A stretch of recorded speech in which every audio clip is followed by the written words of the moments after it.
Assalamualaikum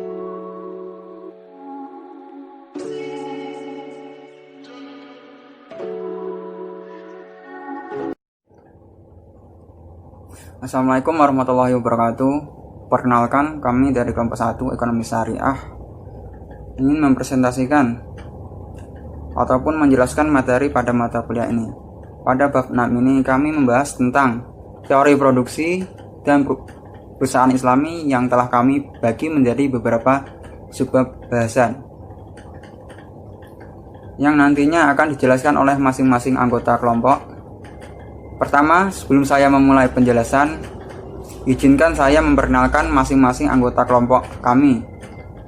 Pertama, saya sendiri Tri Haryanto sebagai moderator, dan 7 anggota saya lainnya, diantaranya Widya Astuti, Tanti Azizah, Nur Sopa, Indri Puspitasari, Nurul Hainunisah, Renita Widiasih, dan yang terakhir ada Indah Wahyu. Baiklah, untuk mempersingkat waktu, langsung saja saya menjelaskan untuk materi yang pertama. Untuk materi pertama itu sendiri mengenai teori produksi dan hal-hal yang menyangkut tentang produksi.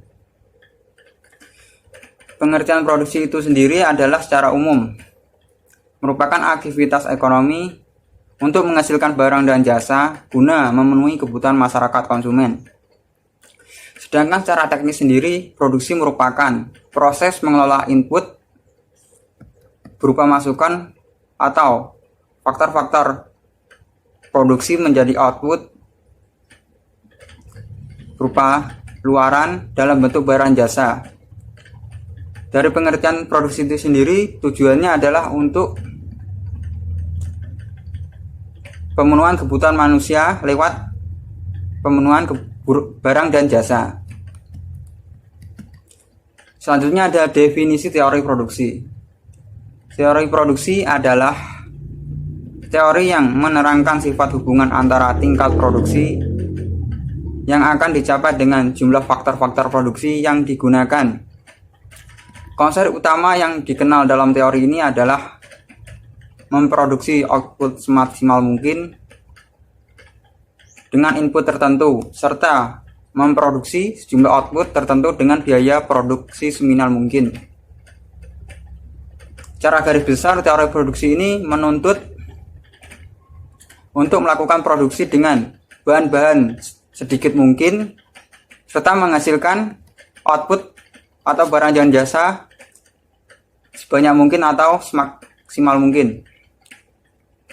Dalam Islam sendiri, produksi menurut KAF dalam perspektif Islam sebagai usaha manusia untuk memperbaiki tidak hanya kondisi fisik material saja, tetapi juga moralitas sebagai sarana untuk mencapai tujuan hidup dalam agama Islam, yaitu kebahagiaan dunia dan akhirat. Perintah produksi sendiri dalam Islam terdapat dalam Quran surat Yasin ayat 33 sampai dengan 35. Untuk penjelasannya bisa dibaca di Al-Quran sendiri. Perbedaan antara teori produksi dengan teori produksi konvensional dengan menurut pandangan Islam adalah, yaitu dalam Islam sendiri produksi tidak menyangkut hal fisik material saja, tetapi juga moralitas saja. Dan tujuannya bukan semata-mata untuk mencari kebahagiaan dunia, melainkan kebahagiaan akhirat juga. Selanjutnya ada hukum teori produksi. Hukum hasil yang semakin berkurang, dalam bahasa Inggrisnya adalah the law of diminishing return. Merupakan hukum yang dicetuskan oleh ilmuwan barat, yaitu David Ricardo. Hukum ini menyatakan bahwa perubahan faktor produksi tidak selalu memberikan peningkatan hasil yang sebanding pada titik tertentu. Penambahan hasil akan semakin berkurang meskipun faktor produksi terus ditambah. Hal ini dikarenakan penambahan input secara terus-menerus akan berakibat pada jumlah input yang melebihi kapasitas produksi sehingga produktivitas tidak lagi maksimal. Dari hukum teori yang dicetuskan David Ricardo ini bisa diambil garis besarnya, yaitu dengan menambah faktor produksi tidak semata-mata bisa menaikkan output yang dihasilkan. Karena dengan menambah faktor produksi bisa saja produksi menjadi sedikit sebab adanya proses yang tidak maksimal. Selanjutnya ada jangka waktu produksi. Jangka waktu produksi itu sendiri dibagi menjadi dua. Ada jangka pendek dan jangka panjang. Apa itu jangka pendek? Jangka pendek waktu di mana input variabel dapat berubah namun terdapat input tetap yang tidak dapat disesuaikan.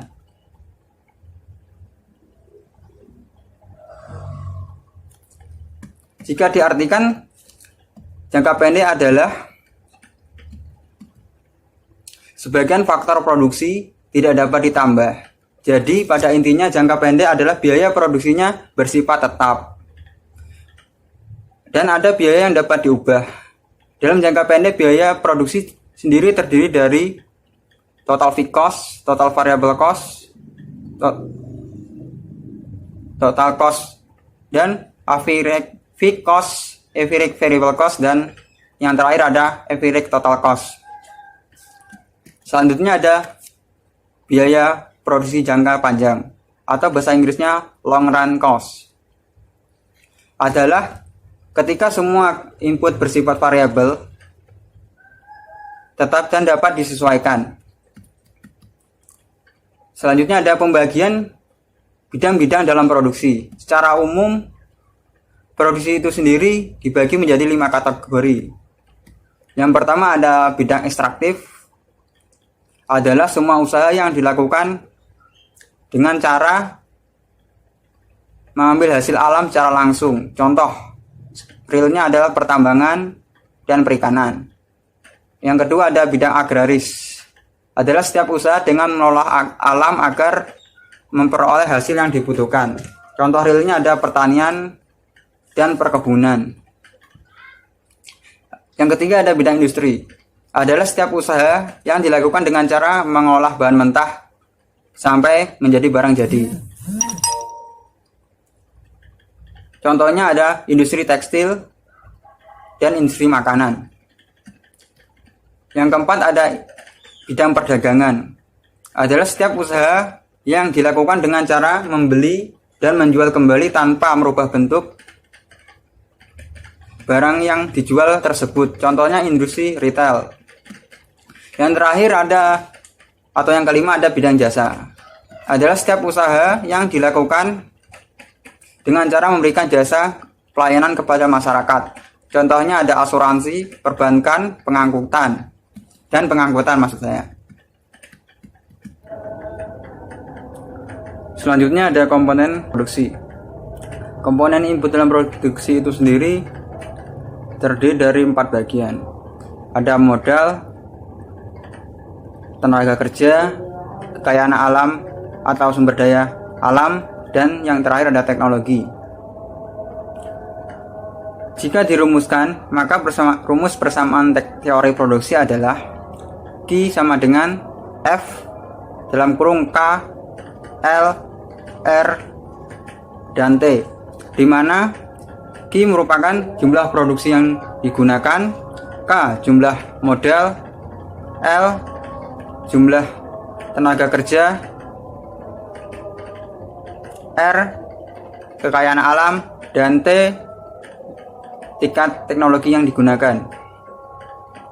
Berdasarkan persamaan di atas dapat dijelaskan bahwa tingkat produksi suatu barang tergantung pada jumlah modal, tenaga kerja, kekayaan alam, dan tingkat teknologi yang digunakan. Sampai di situ penjelasan saya untuk subbab ini. Untuk subbab selanjutnya akan dijelaskan oleh teman saya. Oke, saya Tanti. Di sini saya mau menjelaskan materi tentang teori produksi dan perusahaan Islami. Yang pertama adalah teori produksi. Produksi pada dasarnya merupakan suatu kegiatan atau aktivitas ekonomi yang dilakukan untuk menghasilkan barang dan jasa guna memenuhi kebutuhan masyarakat atau konsumen. Kemudian, secara teknis, produksi itu sendiri merupakan suatu pengolahan input atau masukan berupa faktor-faktor produksi menjadi output dalam bentuk barang dan jasa. Di dalam teori produksi juga terdapat 4 faktor utama yang harus dipenuhi. Yang pertama ada modal, yang kedua ada tenaga kerja, yang ketiga ada sumber daya atau kekayaan alam, dan juga ada tingkat teknologi yang digunakan. Ketika tingkat teknologi yang digunakan semakin canggih, maka hasil produksi yang diperoleh akan memiliki kualitas yang semakin baik. Begitu pula dengan tenaga kerja. Ketika tenaga kerjanya berkualitas, maka tingkat produksinya pun akan semakin berkualitas. Di dalam teori produksi juga dapat dirumuskan menjadi Q sama dengan F dikali K LRT. Nah, berdasarkan persamaan tersebut dapat dikatakan bahwa tingkat produksi itu sangat bergantung kepada modal, tenaga kerja, sumber daya alam, dan juga tingkat teknologi yang digunakan. Kemudian yang berikutnya adalah teori produksi Islami. Yang pertama ada orientasi produksi Islami untuk kemaslahatan. Produksi dalam pandangan ekonomi syariah itu diartikan sebagai bentuk penyediaan barang dan jasa dengan memperhatikan nilai-nilai keadilan dan juga nilai kemaslahatan masyarakat. Kemudian, produksi juga memiliki peran yang sangat penting dalam meningkatkan taraf kemakmuran dan juga kualitas hidup manusia, masyarakat, dan juga bangsa. Produksi bagi produsen Islami dianggap sebagai bentuk ibadah dalam memenuhi kewajiban sebagai khalifah di dunia dan juga kewajiban sosial dalam kerangka menyediakan barang dan jasa guna untuk kesejahteraan masyarakat atau konsumen. Kemudian, kegiatan produksi bagi produsen Islami juga dianggap sebagai aktualisasi diri atau rasa syukur kepada Allah karena Allah telah memberikan hidayah baik berupa akal, kemampuan, talenta, maupun hidayah-hidayah yang lainnya. Hal tersebut sesuai dengan firman Allah yang artinya yaitu orang-orang yang mengingat Allah sambil berdiri atau duduk atau dalam keadaan berbaring dan mereka memikirkan tentang penciptaan langit dan bumi seraya berkata, "Ya Allah, ya Tuhan kami, tiadalah Engkau menciptakan ini dengan sia-sia. Maha suci Engkau, maka peliharalah kami dari siksa neraka." Quran Surat Ali Imran ayat 3. Pada prinsipnya, kegiatan produksi terkait seluruhnya dengan syariat Islam, di mana seluruh kegiatan produksi harus sejalan dengan tujuan dari konsumsi itu sendiri. Konsumsi seorang muslim dilakukan untuk mencari falah atau kebahagiaan. Demikian pula produksi untuk menyediakan barang dan jasa guna falah tersebut. Al-Quran dan hadis Rasulullah Shallallahu Alaihi Wasallam memberikan arahan mengenai prinsip-prinsip produksi, yaitu yang pertama, tugas manusia di muka bumi sebagai khalifah Allah adalah memakmurkan bumi dengan ilmu dan amalnya. Allah menciptakan bumi dan langit beserta segala apa yang ada di antara keduanya karena sifat Rahman dan Rahimnya kepada manusia. Karena sifat tersebut juga harus melandasi aktivitas manusia dalam pemanfaatan bumi dan langit serta segala isinya. Kemudian yang kedua yaitu Islam selalu mendorong kemajuan produksi. Di bidang produksi. Menurut Yusuf Ardawi, Islam membuka lebar penggunaan metode ilmiah yang didasarkan pada penelitian, eksperimen, dan perhitungan.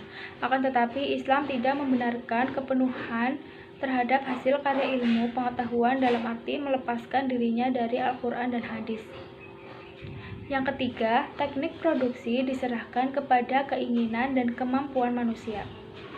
Yang keempat, dalam berinovasi dan bereksperimen, pada prinsipnya agama Islam menyukai kemudahan, menghindari mudorot, dan memaksimalkan manfaat. Adapun kaidah-kaidah dalam berproduksi yaitu 1. Memproduksi barang dan jasa yang halal pada setiap tahapan produksinya. Yang kedua, mencegah kerusakan di muka bumi, termasuk membatasi polusi, memelihara keserasian, dan ketersediaan sumber daya alam. Yang ketiga, produksi dimaksudkan untuk memenuhi kebutuhan individu dan masyarakat serta mencapai kemakmuran. Yang keempat, produksi dalam Islam tidak dapat dipisahkan dari tujuan kemandirian umat. Untuk itu, hendaknya umat memiliki berbagai kemampuan, keahlian, dan prasarana yang memungkinkan terpenuhinya kebutuhan spiritual dan material. Yang kelima, meningkatkan kualitas sumber daya manusia, baik kualitas spiritual maupun mental dan fisik. Kualitas spiritual terkait dengan kesadaran rohaniyahnya.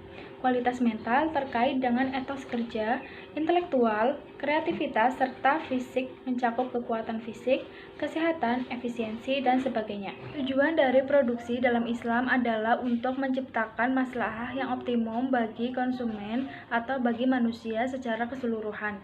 Dengan maslahah yang optimum ini, maka akan tercapai falah yang merupakan tujuan akhir dari kegiatan ekonomi sekaligus tujuan hidup manusia.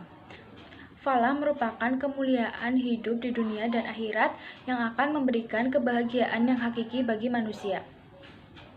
Secara lebih spesifik, tujuan kegiatan produksi adalah meningkatkan kemaslahatan yang bisa diwujudkan dalam berbagai bentuk yaitu 1. Pemenuhan kebutuhan manusia pada tingkat moderat. Yang kedua, menemukan kebutuhan masyarakat dan pemenuhannya. Yang ketiga, menyiapkan persediaan barang dan jasa di masa depan. Yang keempat, pemenuhan sarana bagi kegiatan sosial dan ibadah kepada Allah.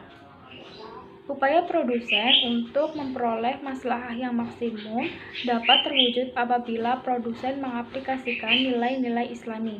Dengan kata lain, seluruh kegiatan produksi terkait pada tatanan nilai moral dan teknikal yang Islami. Nilai-nilai Islam yang relevan dengan produksi dikembangkan dari 3 nilai utama dalam ekonomi Islam yaitu khilafah, adil, dan takaful. Secara lebih rinci, nilai-nilai Islam dalam produksi meliputi berwawasan jangka panjang, yaitu berorientasi pada tujuan akhirat. Yang kedua, menepati janji dan kontrak, baik dalam lingkungan internal maupun eksternal. Yang ketiga, memenuhi takaran, ketetapan, kelugasan, dan kebenaran. Yang keempat, berpegang teguh pada kedisiplinan dan dinamis.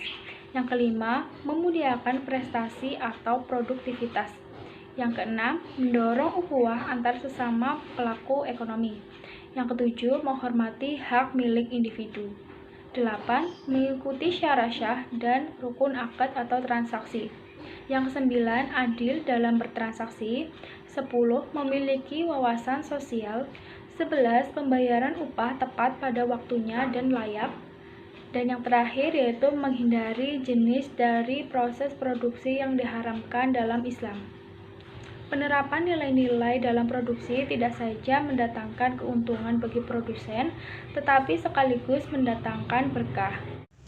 Baik, selanjutnya saya Nursofa Awalatifah NIM 71014180020 akan menjelaskan terkait norma dan etika produksi Islam. Islam memiliki norma dan etika tersendiri dalam bidang ekonomi. Adapun norma dan etika produksi Islam yang sangat penting dalam perspektif ekonomi sebagai panduan perilaku produsen muslim dalam berproduksi, yaitu diantaranya ada 3. Yang pertama, ihsan dan iktan atau sungguh-sungguh dalam berusaha. Yang kedua, ada iman, takwa, dan istiqomah. Dan yang ketiga, bekerja pada bidang yang dihalalkan oleh Allah. Yang pertama, ihsan dan iktan. Islam menceritakan manusia untuk bekerja dan mengembangkan hasil usahanya yang dipandang sebagai ibadah kepada Allah dan jihad di jalan Allah.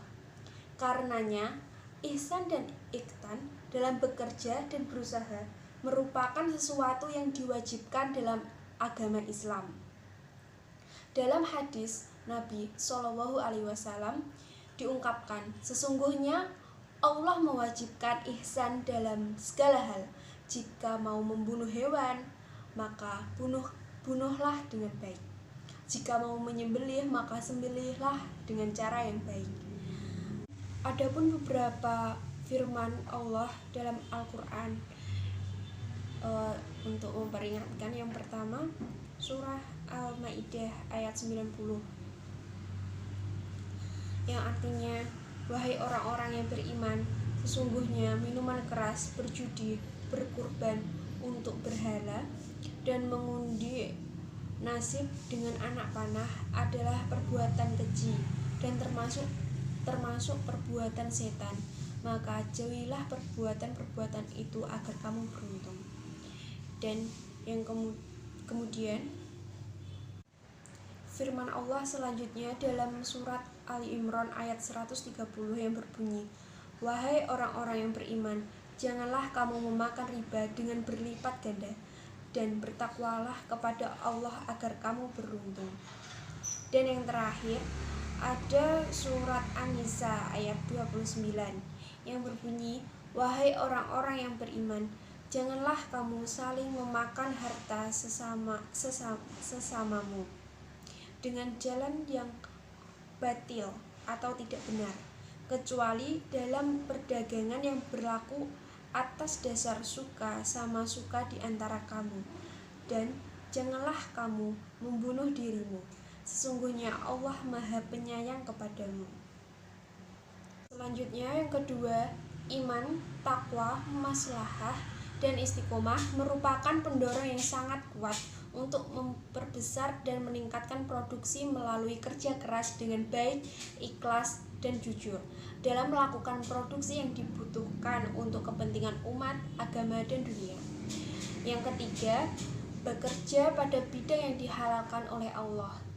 Akhlak mulia seorang produsen muslim dalam berproduksi baik secara individu maupun kolektif adalah memenuhi kepatuhan syarwah, yaitu bekerja pada bidang yang dihalalkan oleh Allah Subhanahu wa taala. Setiap usaha yang mengandung unsur-unsur haram seperti memproduksi minuman keras atau khamar dan menanam ganja dan unsur-unsur kezoliman, misalnya mengurangi takaran dalam timbangan, kemudian melakukan penipuan dan riba, serta berusaha dan bekerja di bidang pekerjaan yang tidak dibenarkan syariat seperti perjudian dan diskotik, diharamkan dalam ajaran Islam. Islam mengharamkan usaha dan pekerjaan untuk mencari penghidupan yang merusak akidah, akhlak, keimanan, dan ketertiban sosial. Auzubillahiminasyaitonirrajim. Bismillahirrahmanirrahim. Assalamualaikum warahmatullahi wabarakatuh. Saya Nurhainun Nisa, NIM 71014180040. Pada kesempatan kali ini saya akan memaparkan tentang kaidah-kaidah dalam berproduksi, yang antara lain sebagai berikut. Yang pertama, memproduksi barang dan jasa yang halal pada setiap tahapan produksi. Yang kedua, mencegah kerusakan di muka bumi termasuk membatasi polusi, memelihara keserasian dan ketersediaan sumber daya alam. Yang ketiga, produksi dimaksudkan untuk memenuhi kebutuhan individu dan masyarakat serta mencapai kemakmuran. Kebutuhan yang harus dipenuhi harus berdasarkan prioritas yang ditetapkan agama, yakni terkait kebutuhan untuk tegaknya akidah atau agama, terpeliharanya nyawa, akal, dan keturunan atau kehormatan, serta untuk kemakmuran material. Yang keempat, produksi dalam Islam tidak dapat dipisahkan dari tujuan kemandirian umat. Untuk itu, hendaknya umat memiliki berbagai kemampuan, keahlian, dan perasaan yang memungkinkan terpenuhinya kebutuhan spiritual dan material. Yang kelima, meningkatkan kualitas sumber daya manusia, baik kualitas spiritual maupun mental dan fisik. Selanjutnya yaitu konsep norma dan etika dalam sistem produksi ekonomi Islam menurut Yusuf Al-Qaradawi. Dalam memproduksi konsep norma dan etika, Yusuf Al-Qaradawi lebih memperhatikan beberapa hal. Yang pertama yaitu sumber daya alam. Memelihara sumber daya alam merupakan nikmat Allah kepada makhluknya, yaitu manusia, yang wajib untuk mensyukuri segala nikmat yang diberikan oleh Allah. Di antara bentuk syukur itu adalah menjaga alam dari kerusakan, kehancuran, polusi, dan lainnya yang tergolong bagi kerusakan di muka bumi. Sumber daya alam yaitu termasuk hewan, tumbuhan, kekayaan laut, kekayaan tambang, matahari, serta bulan.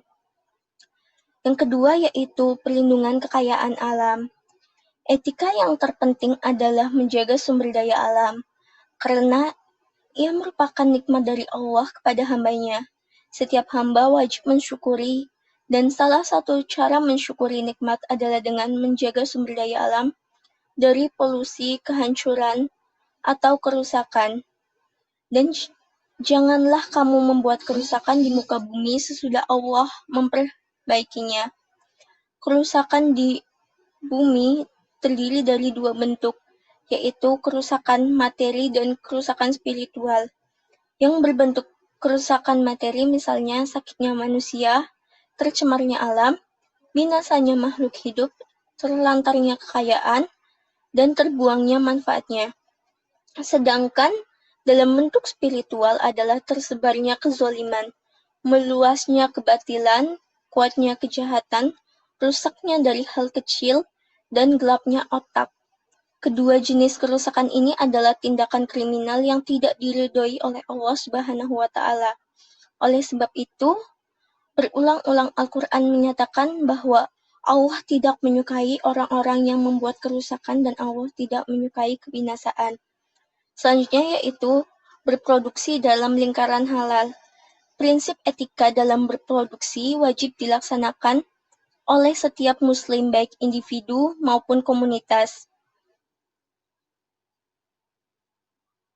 Adalah berpegang pada semua yang dihalalkan Allah dan tidak melewati batas, karena pada dasarnya produsen pada tatanan ekonomi konvensional tidak mengenal istilah halal dan haram.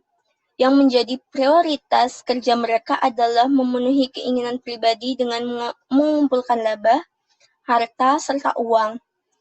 Ia tidak mementingkan apakah yang diproduksinya itu bermanfaat atau berbahaya, baik maupun buruk, etis maupun tidak etis.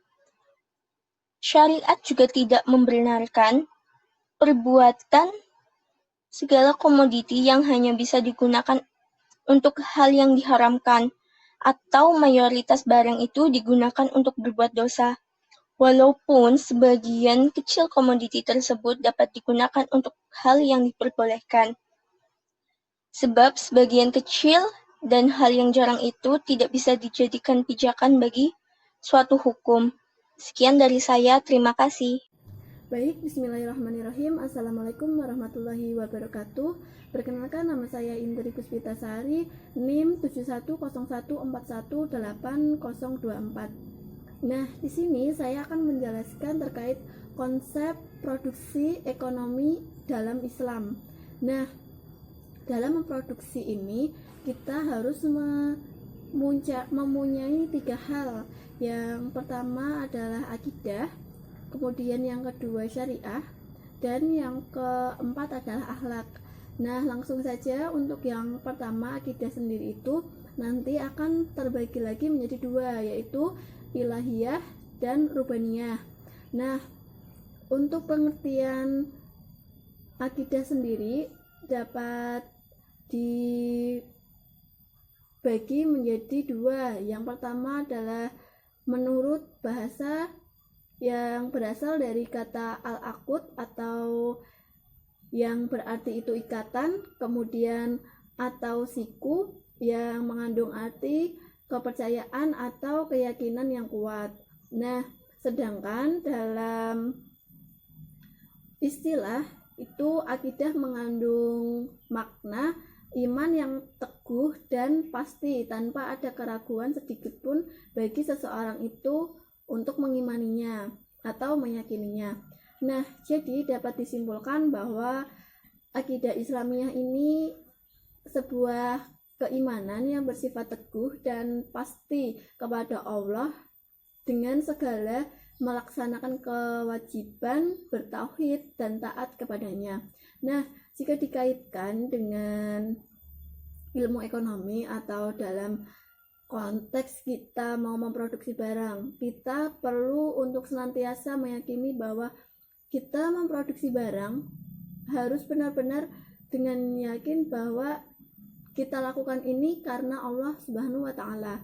Jadi dalam memproduksi kita mengharap sebuah keridhaan dari Allah yang nantinya akan membawa keberkahan dalam usaha kita. Nah, akidah itu terbagi menjadi dua, yaitu ilahiyah dan rubaniyah. Untuk ilahiyah itu berkaitan dengan segala sesuatu yang berhubungan dengan Allah, seperti wujud, nama-nama Allah, sifat, dan perbuatan Allah. Sehingga dalam memproduksi kita perlu mencontoh bagaimana sih ajaran dari Allah itu untuk menciptakan sebuah barang, kemudian menjualnya, dan memberikan nama produk itu dengan nama-nama yang baik dalam agama Islam. Nah, kemudian untuk kemudian yang selanjutnya adalah akidah yang rubaniyah. Nah, di mana akidah rubaniyah ini kita memiliki keimanan di mana kita sadar bahwa segala sesuatu yang kita peroleh itu berasal dari kekuasaan oleh Allah. Sehingga ketika kita dalam konsep ekonomi dan kita mampu memproduksi barang, kita tidak boleh mensombongkan diri bahwa aku udah berhasil dalam menciptakan hal ini gitu. Tapi kita harus tetap tawadhu, di mana kita bisa menciptakan ini dengan kekuasaan Allah. Tanpa kekuasaan Allah kita nggak bisa dalam menciptakan apapun, seperti itu, baik menciptakan yang mudah ataupun yang sulit gitu. Kemudian untuk selanjutnya adalah syariah atau hukum. Nah, syariah ini dibagi menjadi dua, yaitu fardu kifayah dan kaidah. Nah, untuk fardu kifayah itu sebuah perbuatan yang dituntut dalam mewujudnya tanpa memandang siapa yang melakukan. Tuntutan ini ditunjukkan kepada sekelompok orang yang memiliki kecakapan dan perlakuan perbuatan harus dengan hukum Allah gitu. Dengan redaksi lain dapat ditemukan bahwa fardu kifayah ini perbuatan yang wajib oleh Allah Subhanahu wa Ta'ala, yang wajib dilaksanakan dalam sebuah kegiatan ataupun sebuah aktivitas tanpa memandang apakah perbuatan ini dilakukan oleh semua umat Islam. Nah, jika perbuatan ini diwajibkan, maka ketika digabungkan dengan konsep produksi Islam, kita perlu menjauhi apa saja yang dilarang oleh Allah dan kita menggunakan yang dianjurkan oleh Allah. Kita menciptakan suatu barang. Nah, barang tersebut kan terdiri dari komponen yang lain. Nah, komponen yang lain ini kita harus menggunakan yang halal gitu. Misalnya saja kita dalam memproduksi sebuah peternakan ayam potong misal. Nah, kita bagaimana sih cara memberi makanan, memberi asupan dalam ayam potong yang kita ternak tadi, dan kemudian ketika kita sudah menjualnya dengan keadaan yang sudah potong gitu, kita perlu mengetahui bagaimana sih cara menyembelih yang halal, bagaimana kita mengelolanya. Itu harus benar-benar dari ajaran Allah gitu. Nah, kemudian yang syariah menurut kaidah. Nah, dalam kaidah ini kita perlu memahami kaidah apa saja yang terkandung dalam agama Islam itu untuk kita memproduksi suatu barang. Bisa kita contoh bagaimana dulu Rasulullah kita dalam. Kemudian untuk akhlak atau berusaha, nah kita perlu Assalamualaikum warahmatullahi wabarakatuh. Perkenalkan, nama saya Widya Stuti. Di sini saya akan menjelaskan tentang teori perusahaan Islam dan definisi dari perusahaan Islam. Yang pertama yaitu teori perusahaan Islam. Perusahaan merupakan entitas penting dalam kehidupan masyarakat modern, di mana sumber daya diorganisasikan, dikelola, dan dimanfaatkan untuk memenuhi kebutuhan masyarakat. Perilaku perusahaan dalam memenuhi kebutuhan masyarakat dipengaruhi oleh nilai-nilai religi. Demikian halnya perilaku perusahaan Islami. Sejalan dengan ajaran Islam yang tidak memisahkan antara kehidupan ekonomi dan kehidupan religi atau agama, Islam memiliki aturan dan ketentuan tersendiri mengenai perusahaan Islam, di mana nilai-nilai Islami berperan penting dalam sebagai landasan membangun perilaku perusahaan Islam, menegakkan kejujuran, keadilan, dan kebaikan hati. Yang kedua yaitu definisi dari perusahaan Islam. Menurut Aziz, upaya-upaya pemikiran para pakar ekonomi Islam memahami, menjelaskan, dan mengidentifikasi perilaku perusahaan yang dapat dikategorikan sebagai perusahaan Islami, menghasilkan teori Islami atau Islamic Theory of Firm.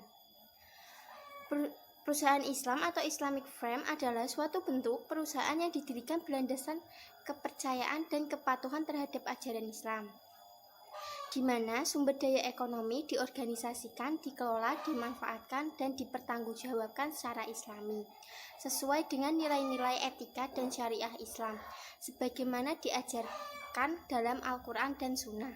Yang ketiga yaitu tujuan didirikannya perusahaan Islam. Tujuan didirikan perusahaan Islam memiliki dua tujuan, yaitu yang pertama tujuan umum dan yang kedua yaitu tujuan khusus. Tujuan umum yaitu bertujuan untuk menegakkan spirit ekonomi Islam atau syariah dalam rangka menciptakan keadilan dan kesejahteraan sosial atau maslahat. Yang kedua yaitu tujuan khusus, bertujuan untuk memenuhi kebutuhan dan kesejahteraan para stakeholder secara adil dan maslahat sesuai aturan syariah. Tujuan didirikan perusahaan Islam menurut Aziz ada tiga, yaitu yang pertama memperoleh keuntungan wajar atau normal profit guna menjamin kesejahteraan para stakeholder perusahaan. Yang kedua yaitu menciptakan maksimasi kesejahteraan atau welfare maximization, yaitu menciptakan keadilan dan kesejahteraan sosial bagi masyarakat secara keseluruhan. Yang ketiga yaitu mencapai maksimasi falah atau falah maximization, yaitu terwujudnya kesejahteraan hidup di dunia dan kebahagiaan hidup di akhirat. Dalam hukum ekonomi klasik, berlaku semboyan mencari keuntungan sebesar-besarnya dengan biaya sekecil-kecilnya. Untuk memahami semboyan ini harus memiliki pemikiran yang logis, sehingga tidak akan terjadi kesalahan yang fatal. Setiap perusahaan pasti memiliki tujuan masing-masing. Tujuan yang paling utama adalah mendapatkan keuntungan atau profit. Akan tetapi, hal ini tidak sama dengan tujuan perusahaan menurut perspektif Islam. Islam selalu mengajarkan agar segala sesuatu yang kita lakukan harus berkiblat kepada Al-Quran dan Al-Hadis, tak kecuali satupun, termasuk bidang bisnis ataupun perusahaan. Tujuan perusahaan perspektif Islam tidak hanya berorientasi kepada keuntungan yang tinggi-tingginya, meskipun mencari keuntungan juga tidak dilarang. Suatu perusahaan yang berlaku sebagai produsen Islami tidak dapat menjadi sebagai profit optimizer. Optimalisir falah juga harus diutamakan atau menjadi tujuan suatu perusahaan. Menurut Menurut Muhammad mengungkapkan perlunya dalam memperoleh profit maksimal, namun dia juga menyebutkan bahwa perlunya konsep suka sama suka. Di dalam Islam mengarahkan pada keadilan masyarakat dan memperhatikan kesejahteraan orang lain harus menjadi tujuan utamanya. Al-Habis juga mengungkapkan bahwa Islam tidak menginginkan adanya eksploitasi dalam mencari keuntungan. Lebih lanjut, ia menjelaskan bahwa Islam mengajurkan pada umatnya untuk meraih kebaikan dunia dan akhirat. Hal inilah yang menjadi dorongan bagi umat Islam untuk beraktivitas bekerja dalam mencari rezeki Allah, terutama dalam hal perdagangan untuk mencari keuntungan sebagai karunia Allah. Sebagaimana firman Allah Subhanahu wa taala dalam surat Al-Baqarah ayat 198 yang berbunyi, tidak ada dosa bagimu untuk mencari karunia atau rezeki hasil perniagaan dari Tuhanmu.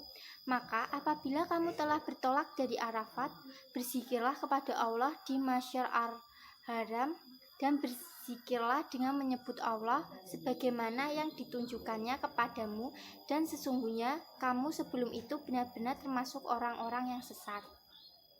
Dari ayat surat Al-Baqarah 198, kita dapat menarik kesimpulan bahwasanya Allah Subhanahu wa taala telah memerintah kepada seluruh umatnya untuk bekerja atau mencari karunia-Nya, bekerja yang sesuai dengan syariat Islam, bekerja dengan pekerjaan yang halal. Allah juga tidak melarang umatnya untuk mengambil keuntungan dari transaksi-transaksinya dengan cara mengambil keuntungan sesuai dengan batasan-batasan tanpa adanya kezoliman.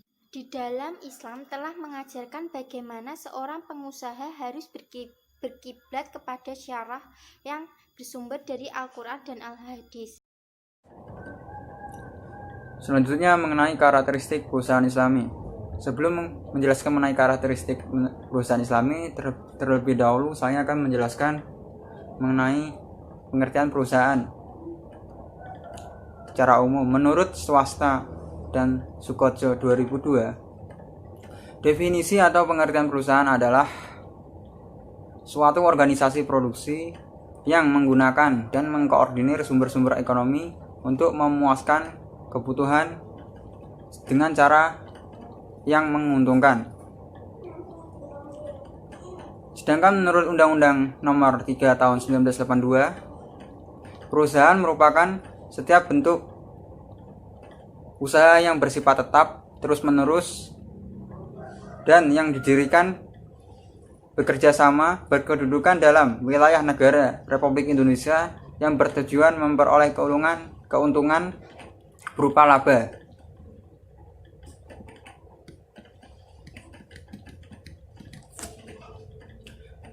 Menurut isi Undang-Undang Nomor 3 Tahun 1982 yang sudah saya jelaskan sebelumnya, definisi perusahaan mengandung dua unsur pokok, yaitu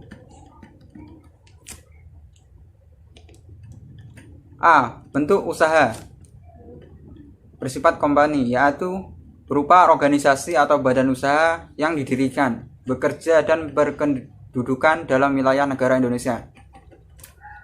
B. Jenis usaha atau bisnis yang berupa kegiatan dalam bidang perekonomian, perindustrian, perdagangan, perjasaan, dan pembiayaan, dijalankan oleh badan usaha secara terus-menerus.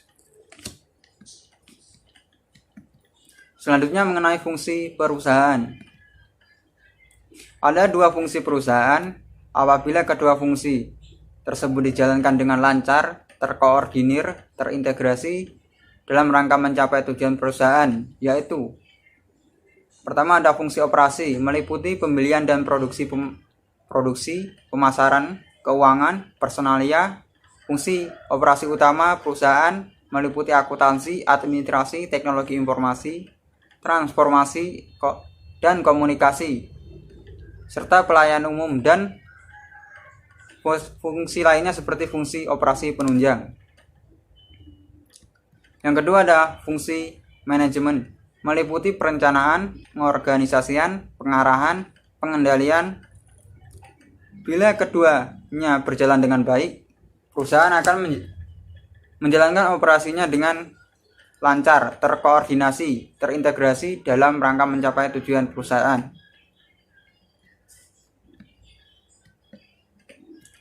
Selanjutnya, karakteristik perusahaan Islami. Menurut Iqbal dan Mirakhor 2003 menyatakan karakteristik perusahaan Islami yang berbeda sangat mendasar dengan perusahaan konvensional adalah dalam hal bereproduksi dan memberikan layanan barang dan jasa harus patuh terhadap aturan syariah sebagaimana yang diajarkan dalam Al-Quran dan Al-Hadis. Sedangkan menurut Manam dalam Azid, ada dua pernyataan mendasar yang digunakan untuk mengidentifikasi apakah suatu perusahaan dapat dikategorikan sebagai perusahaan Islami atau bukan, yakni dari segi kontribusi output perusahaan yang dimanfaatkan, dan yang kedua, siapa yang menikmati hasil nilai tambah dari produk yang dihasilkan perusahaan. Selanjutnya ada kategori perusahaan Islami. Pertama, kontribusi output perusahaan dimanfaatkan untuk memenuhi kebutuhan masyarakat luas, meningkatkan kesejahteraan dan kemaslahatan, terutama untuk mengurangi tingkat kemiskinan. Kedua, ada nilai tambah yang dihasilkan dan produk maupun jasa perusahaan tidak hanya diisikan kepada produsen atau pemilik perusahaan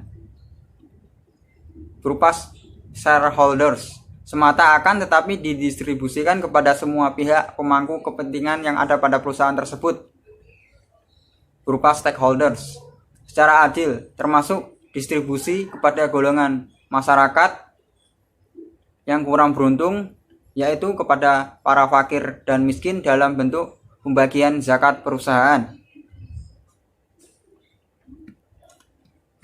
Dan yang terakhir ada etika perusahaan Islami.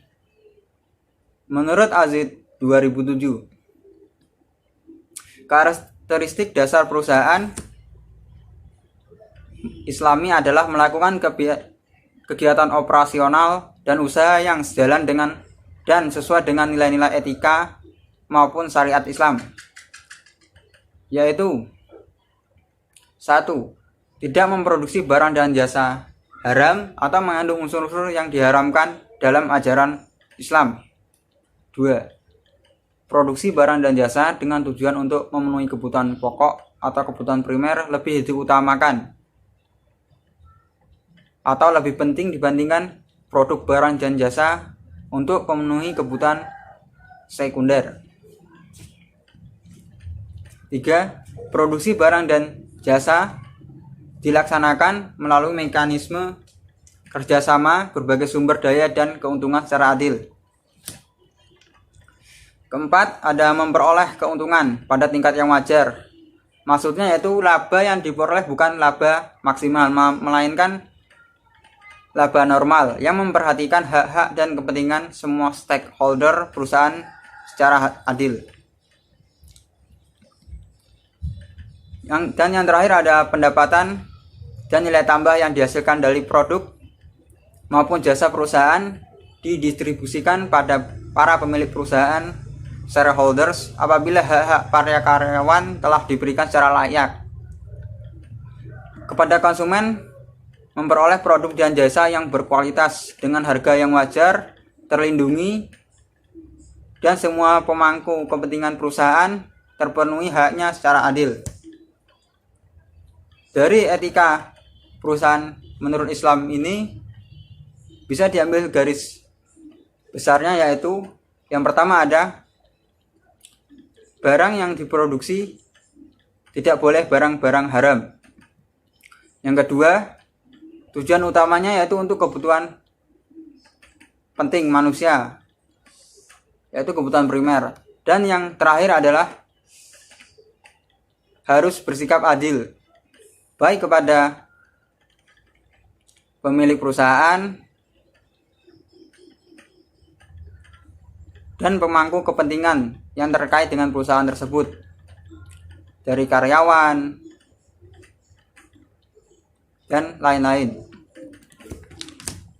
Baiklah, untuk Sumber pembahasan selanjutnya akan dijelaskan oleh teman saya.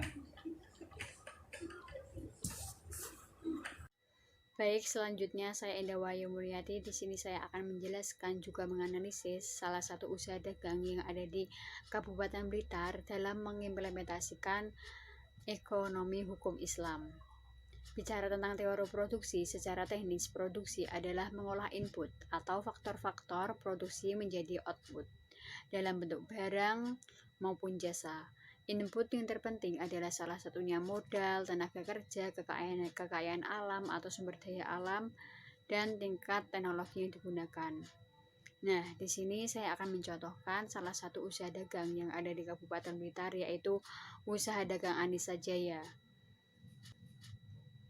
Dalam meningkatkan pendapatan, usaha dagang Anissa Jaya menerapkan faktor-faktor produksi meliputi tenaga kerja, modal, bahan baku, mesin, manajemen, dan pasar.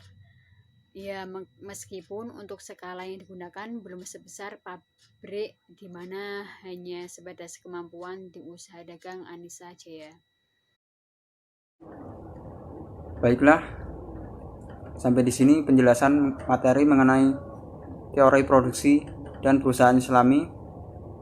Sebelumnya, apabila ada banyak kesalahan dalam pemaparan materi kali ini, kami mohon maafnya sebesar-besarnya.